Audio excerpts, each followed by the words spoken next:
We're going to be looking at this piecewise function, and we're going to see if it is discontinuous at x equals 1. Looks like here.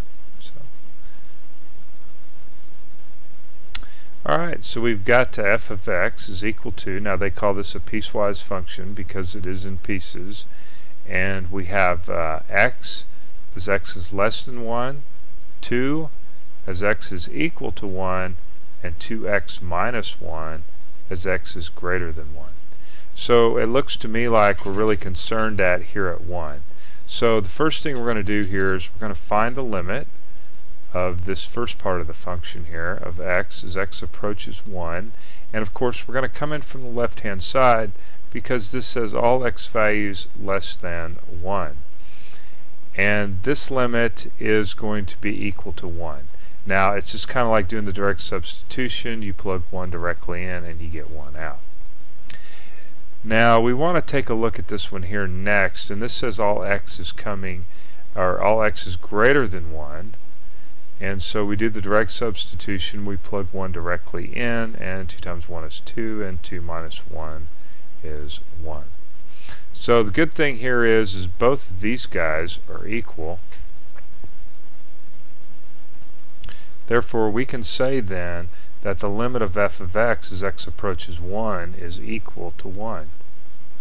Because we came in from the left, came in from the right, they're both the same. Therefore the limit of this function is equal to 1. Now we got one more thing to check, and that is, what about f of 1? F of 1 is equal to 2. So we come up here, you see, so when we plug 1 into our function that says x is equal to 1, our y value out is 2. Therefore we can conclude that when we took our limit of f of x as x approaches 1, it's not equal to f of 1. Therefore we can say that this function is discontinuous at x equals 1, and this is known as a removable discontinuity. Now let's take a look at the graph. So here's a graph of our function. Now this is where f of x, or our function, that first part, f of x is equal to x for all x values less than 1. So that's going to be this part of the function. And then you see that there's a hole in the graph because remember, when x is equal to 1, our y value is equal to 2.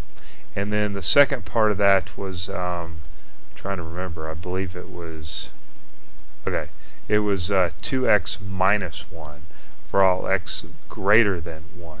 So that's going to be this part of the function here.